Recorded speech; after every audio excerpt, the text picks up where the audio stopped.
সকলোকে জনাইছো ঈদের শুভেচ্ছা। ঈদ মোবারক। নামাজ পড়িবৰ কাৰণে ঈদগাহ মাঠত। তো ফাইনালি গাইস আসলাম ঈদগাহ মাঠের মধ্যে। এটাই হচ্ছে আমাদের ঈদগাহ মাঠ। বহুত সুন্দর, বহুত ঠান্ডা।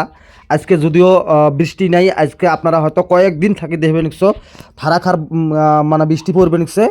আজকে যদিও পবিত্র একটা দিনের জন্য হয়তো বৃষ্টি পড়ে নাকি, খুব ভালো হয়েছে। সবার মনত ফুর্তি আনন্দ, তো আমারও মনত ফুর্তি আনন্দ। তো এই মাঠটা যে আছে আমাকে আপনারা হয়তো নিউজত দেখতে পাইছেন বা দেখছেন, বহুত পুরনীয় মানে ঈদগাহ মাঠ। আজকে থাকি প্রায় 200, আমার জানা মতে 220 বছর মতন হয়েছে ঈদগাহ মাঠটা পুরনীয়। আর এই ঈদগাহ মাঠের বিশেষ একটা বস্তু কি আছে ওটা হয়তো আপনাদের সাথে শেয়ার করবো।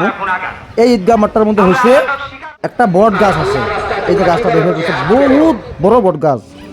তো একদম সেন্টারত জানি না কাই নাগাছিল, তার হয়তো ওদিন খুব ভালো হয়, খুব ভালো কাম করে গেছে, মানুষের খুব উপকার করে গেছে। একটা ঠিক সেন্টারের মধ্যে গাছটা লাগাইছে, মানে গাছটা যত মারিটা যতটুক এরিয়ে গাছটা ঠিক ততটুকু। তো একদম বহুত বড়, বহুত ঠান্ডা। মানে খালি এই জায়গার মধ্যে তোমার কি নামাজ পড়ার জন্য নয়, তারপরেও হয়তো মানুষ আসে বহুত ঠান্ডার জন্য আসে এই গাছটার। মানে এই যে ডেরাগুলো যে দেখছে, ঠালগুলো কয়েকটা ঠাল ভাঙে গেছে। বহুত বিশাল বড় একটা গাছ।